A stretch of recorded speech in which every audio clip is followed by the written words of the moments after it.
Guys, welcome back to Input, and in this review, I got something a little different that's not quite a Transformer. It is the NECA Godzilla figure that's based on the Godzilla vs. King Kong movie. So, I think I'll take a look at the packaging first, because the packaging's got some pretty cool artwork on it. So, move Gojira, and get this box. So, now the box here, you can see all the actors from the movie are down there, and you got King Kong and the 60s Godzilla design right there, which obviously it should be. Should be the 60s Godzilla design. And then it opens up to reveal the figure and a picture of the figure with some miniatures around it, and then the backdrop, Mount Fuji backdrop. Now what's really cool is that what's supposed to be back here, behind all the plastic tray and stuff, is a Mount Fuji backdrop.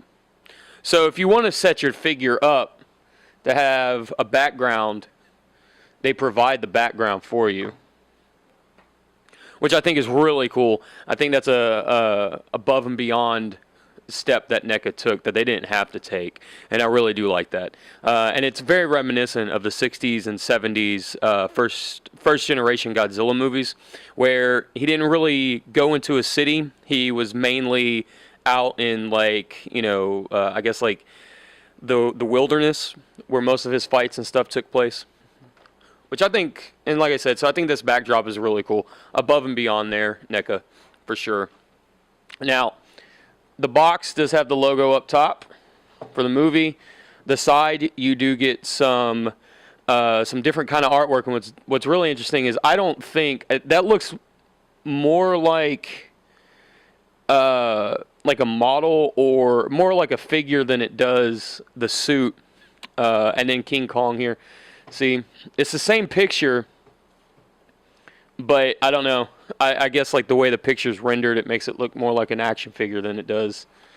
And then you get the figure, what it looks like, and then another picture of the figure there, and then a picture of the figure. Jeez, picture of the figure using its atomic breath, and then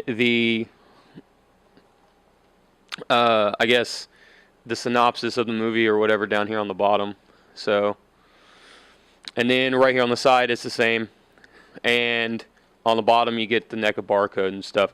And 65 years of Godzilla, believe it or not, guys. That's quite a while. So we've gone through a lot of iterations of Godzilla. A lot of reboots, too. So.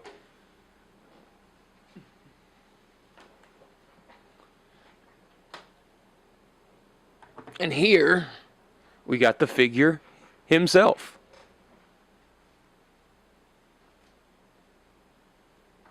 Now, what I think is really cool about this figure is the articulation. This thing is super hyper articulated. Now, there are some issues with it. Now, we'll get to those. But overall, I don't think the issues hinder the figure at all.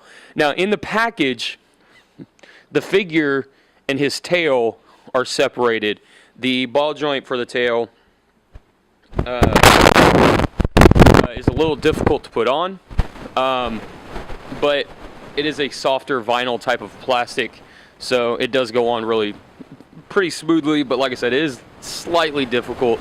I didn't hear a pop on mine to indicate that it did go in, but it's in there fairly well, I'd say. So, yeah. So, articulation.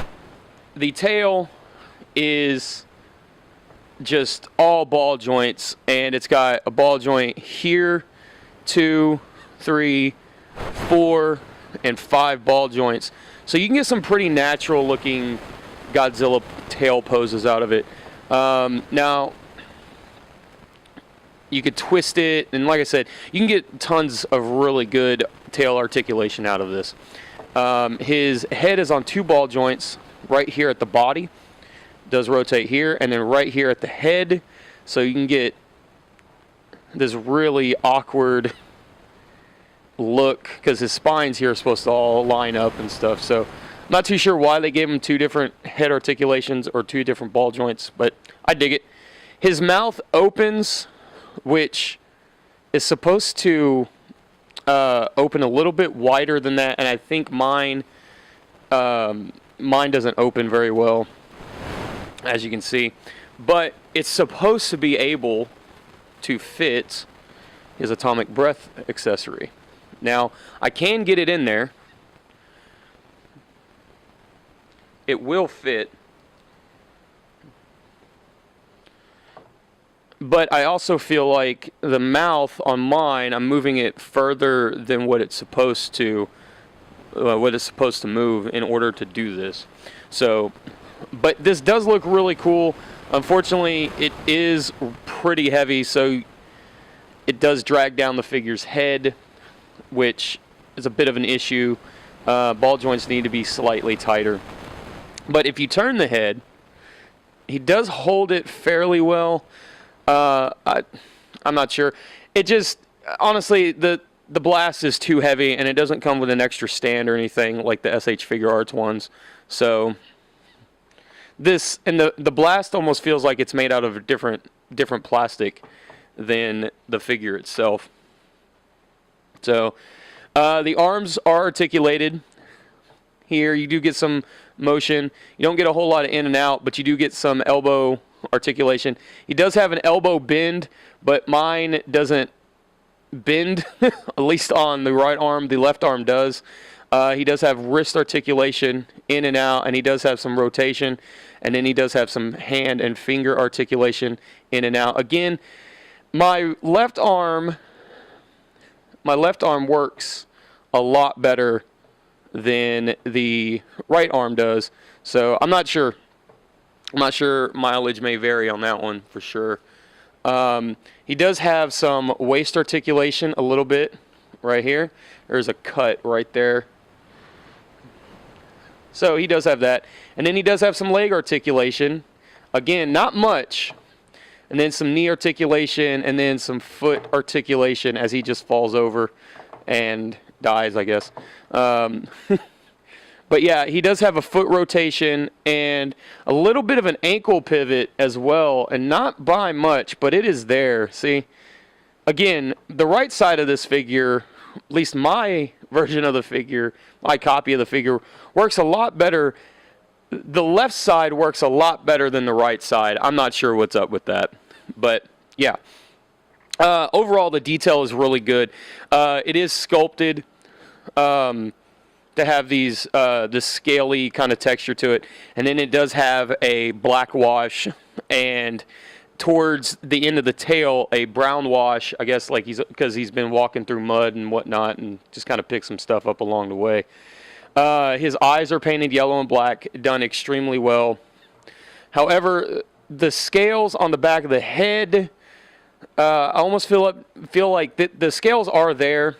They are sculpted in, but the paint stops, and they should go up the paint should go up just a little bit more, because depending on what suit